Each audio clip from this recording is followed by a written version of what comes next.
Nous sommes en 2005 et Takashi Kotegawa est en train d'examiner les marchés financiers à la recherche de la bonne opportunité. Soudain, il remarque que Mizuho Securities vend 610 000 actions à 1 yen l'action, ce qui est extrêmement faible. Takashi n'hésite pas une seconde et achète 7100 actions. Peu de temps après, l'action rebondit et il revend ses actions et va se coucher. Il garde les autres actions pendant la nuit et quand il se réveille le lendemain matin, il se rend compte qu'il a fait 17 millions de dollars. La question c'est, qu'est-ce qui a provoqué cela et comment Takashi a pu anticiper et acheter une action aussi bas? Est-ce que c'est simplement de la chance ou est-ce que Takashi a simplement pu guetter l'erreur de courtage? On parle pas simplement d'un trader amateur, on parle d'un mec qui a pu transformer 15 000 dollars en 150 millions de dollars les années plus tard. Et grâce à ce petit événement qu'on va décortiquer ensemble, on va essayer de répondre à ces questions. Qui est Takashi Kotegawa? Quelle est la stratégie exacte qu'il a utilisée? Et est-ce que n'importe qui peut utiliser cette stratégie pour faire les mêmes résultats? Toutes ces questions seront abordées dans cette vidéo. Mais avant d'examiner la stratégie qu'il a utilisée, il est important de comprendre qui est cet étrange Takashi et son approche du trading qui, vous allez le voir, est si particulière. Takashi, c'est un mec normal, né le 5 mars 1978 à Ishikawa, Chiba, Japon. Il a commencé à trader les actions sur la bourse de Tokyo en 2001. Le marché était baissier et vous allez voir que ça a son importance plus tard. Il a commencé avec 15 000 dollars et au fil du temps, il a pu les transformer en 150 millions de dollars. Malgré sa fortune, Takashi est resté humble.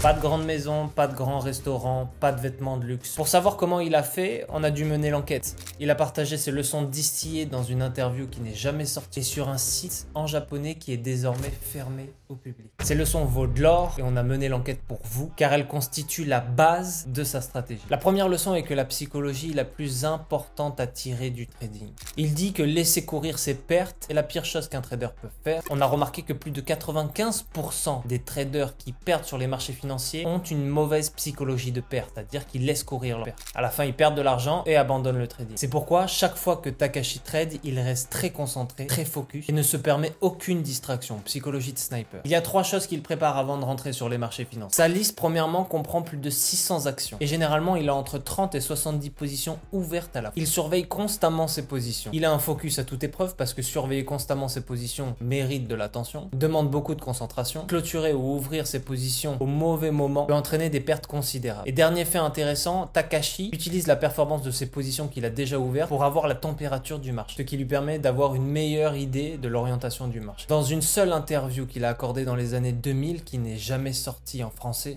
il révèle les secrets de sa psychologie. Il dit une chose très importante, et c'est le deuxième point de sa psychologie, de ne jamais se concentrer sur les résultats. Takashi a déclaré dans une interview que si vous vous préoccupez trop des résultats, vous n'allez jamais gagner un centime en trading. Et il ne sera jamais possible pour vous d'être un trader à succès. Selon lui, il est plus important de perdre 10 000 euros, 10K, que de gagner 50 000 euros, parce qu'il y a beaucoup plus de leçons à tirer sur le trade perdant que sur le trade gagnant. Dit comme ça paraît un peu bizarre, mais en fait, il faut lire entre les lignes. Qu'est-ce qu'il essaye de nous dire? Il nous dit clairement que suivre sa stratégie et mettre des règles strictes, et suivre sa stratégie à la lettre, est essentiel pour pouvoir tirer profit du trade. Maintenant qu'on a vu la psychologie en amont, il faut décortiquer la stratégie de Takashi. Regardons les bases de sa stratégie. En clair, sa stratégie consiste à trouver des actions qui sont dans une tendance baissière à long terme et les acheter au bon moment, lorsque le prix inverse sa direction et commence à monter. C'est en fait une stratégie de contre-tendance. Bien sûr, connaître le point bas d'un retournement est très complexe, très difficile à réaliser, mais il a une astuce. Pour comprendre comment il prend ses trades, il va falloir aller sous l'eau, les snipers. Il va falloir aller et analyser en profondeur. Beaucoup pensent que trader des actions nécessite uniquement de l'analyse fondamentale. Sache que Takashi n'utilise que l'analyse technique. Ce qu'il fait, c'est qu'il commence par regarder les plus hauts et les plus bas de la journée actuelle et de la journée précédente. Il ajoute les actions à sa liste favorite, à sa watchlist, et ensuite observe l'action des prix sur une période de 5 minutes. Il ajoute des indicateurs de momentum, comme le volume, le MACD ou l'ADX, pour déterminer quand l'action commencerait à bouger bien. Il entre quand l'action commence à bouger sur le momentum et il sort dans une période de 2 à 6 jours, c'est-à-dire qu'il est en swing trading. Il peut les garder une semaine, c'est en fonction du marché. Le dernier point le plus important, c'est qu'il trade des marchés baissiers parce qu'il trouve que c'est plus intéressant de trader à la hausse en contre-tendance dans ces marchés à la baisse. Dans un post sur le site japonais 2chan, qui a désormais fermé, il détaille en profondeur sa stratégie. Je cite: chaque fois que je cherche un rebond à court terme, je me concentre sur la divergence de la moyenne mobile. Naturellement, plus la divergence est importante, plus les chances que l'action remonte sont grandes. En plus, il nous donne un exemple. Dans le marché baissier de 2001 à 2002, je ne regardais que les actions qui étaient au moins 20% en dessous de la moyenne mobile sur 25 jours, 35% étant un niveau assez sûr pour acheter. Le prix montait alors en flèche au point où je clôturais la position avec un profit. À ce stade, la divergence se réduit, disons de 35% à 15%, mais après un certain temps, le prix tomberait à nouveau de 30% en dessous de la moyenne mobile, redémarrant le cycle.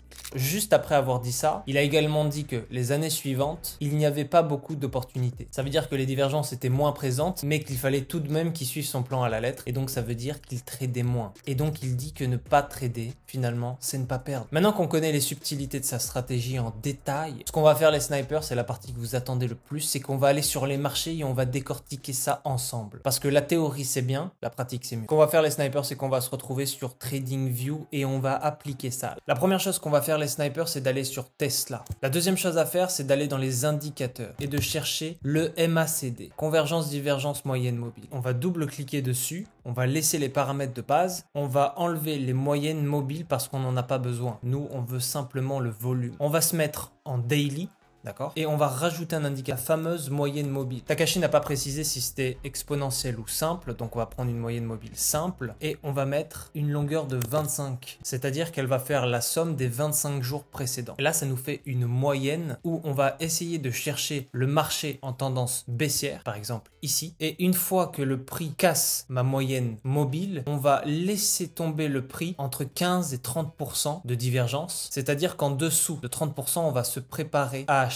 Vous voyez qu'ici, il y a un retournement de l'action en tendance baissière. Et si je pars d'ici, quand il a cassé la moyenne mobile et je calcule ici, on est à moins 27%. C'est à partir de ce moment-là que Takashi peut acheter. Ce qu'il fait, c'est qu'ensuite, il achète, il se place. Puisqu'il ne met pas de précision pour le stop loss et pour le take profit, on va déterminer nos objectifs personnels. On va choisir un objectif qui n'est pas trop abusé et on va mettre le stop loss juste en dessous de mon support pour avoir un RR de 1. Si je descends en M15 désormais, ici, je vois que mon volume commence à régresser. Et donc effectivement le prix se retourne. Ça c'était pour du daily. Si on se met en M15 comme il fait, on va prendre le même principe. On va prendre une tendance baissière. Ici je suis en tendance baissière. On va attendre que le prix casse ma moyenne mobile et dépasse un certain pourcentage. On va se mettre sur un graphique de M15 et on va checker les tendances baissières. Ici j'ai une tendance baissière et on peut voir que quand j'ai une grosse divergence en dessous, on voit que le prix se retourne. Pareil ici, il retombe et ici j'ai une divergence qui tombe et ensuite le prix se retourne. Bien sûr là on n'est pas sur du 15% ou du 30%, mais on voit qu'il peut y avoir une dynamique qui fait que le prix va se retourner à tel pourcentage ou tel pourcentage. Évidemment, il ne tradait pas Tesla, il tradait d'autres actions. Il suffit de trouver le pourcentage en fonction de l'action que vous tradez parce que les marchés sont dans une dynamique qui sont similaires et ensuite trader le rebond. Vraiment déterminer l'entrée et la sortie, c'est d'abord premièrement de voir la tendance baissière. Donc là, je suis en 15 minutes. Ici, on a une tendance baissière. Ici, je vois que le prix tombe. Puisque nous, on trade les rebonds, on va laisser le marché tomber. On va regarder à partir de combien il commence à se retourner. J'ai l'impression qu'en 15 minutes, juste avec une simple analyse, entre 3 et 5%, il va se retourner. On va confirmer avec notre volume et on voit qu'ici, il commence à se retourner. On peut tout simplement se placer et manger la contre-tendance. C'est aussi simple que ça. Si on cherche des mouvements plus gros, on va simplement attendre une plus grande baisse, peut-être viser 8% et attendre le retournement du MACD.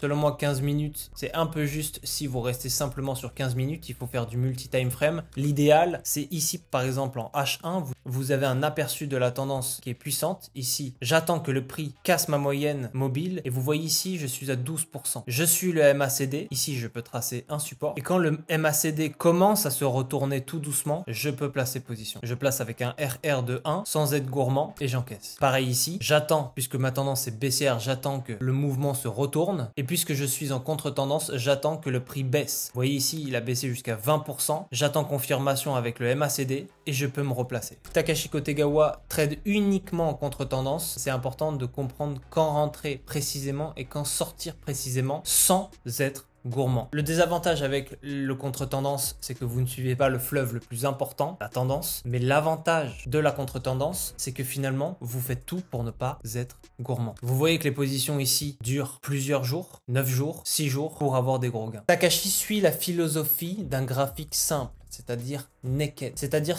plus vos graphiques seront simples, plus vous allez vous concentrer sur les marchés. Plutôt que de faire des analyses extrêmement compliquées, Takashi préfère simplement avoir le bon timing pour rentrer sur les marchés financiers. Il suit son plan à la lettre, il suit des règles strictes, discipline, concentration, et s'il n'y a pas d'opportunité, il ne rentre pas sur les marchés. Takeshi préfère utiliser les tendances baissières, il préfère utiliser le M15 et le M5. Personnellement, je pense que pour plus de facilité, vaut mieux utiliser du H1. Est-ce qu'on peut utiliser aussi ça en tendance haussière? Selon moi, vous aurez moins de bons mouvements si vous tradez la contre-tendance baissière sur des mouvements haussiers. Parce que les mouvements haussiers sont plus importants que les mouvements baissiers. Vous voyez ici, j'ai des tout petits mouvements ici aussi. Vaut mieux attendre les marchés baissiers et trader en conséquence. N'oubliez pas que les stratégies montrées ici sont basées sur ce que Takashi Kotegawa a dit sur des forums. Si vous utilisez cette stratégie, toujours testez cette stratégie en backtest les snipers. On arrive à la fin de cette vidéo les snipers, j'espère que ça vous aura permis de trouver une stratégie rentable. Cette stratégie a un immense potentiel honnêtement et le travail d'investigation qu'on a fait pour retrouver cette stratégie qui est extrêmement compliquée parce qu'elle date de plus de 10 ans et Takashi Kotegawa est un riche, discret et multimillionnaire. Aujourd'hui sa fortune pèse plus de 700 millions de dollars parce qu'il continue de trader avec cette stratégie et oui cette stratégie est toujours viable. On a pris en exemple des actions mais vous pouvez prendre en exemple le forex mais il suffit simplement de s'attacher à des règles strictes. Marché baissier, contre-tendance, attendre le bon moment pour trader et ensuite être patient. S'il n'y a pas d'opportunité, vous ne tradez pas, restez en dehors des marchés. C'est très important de comprendre que la discipline grâce à cette stratégie fait tout et c'est comme ça qu'il a pu devenir millionnaire. Takashi Kotegawa était un vrai sniper et comme tous les snipers, il a su user discipline, persévérance et constance pour fumer les marchés financiers. Dites-moi en commentaire si vous avez apprécié cette vidéo et surtout n'oubliez pas, vraie parole de sniper.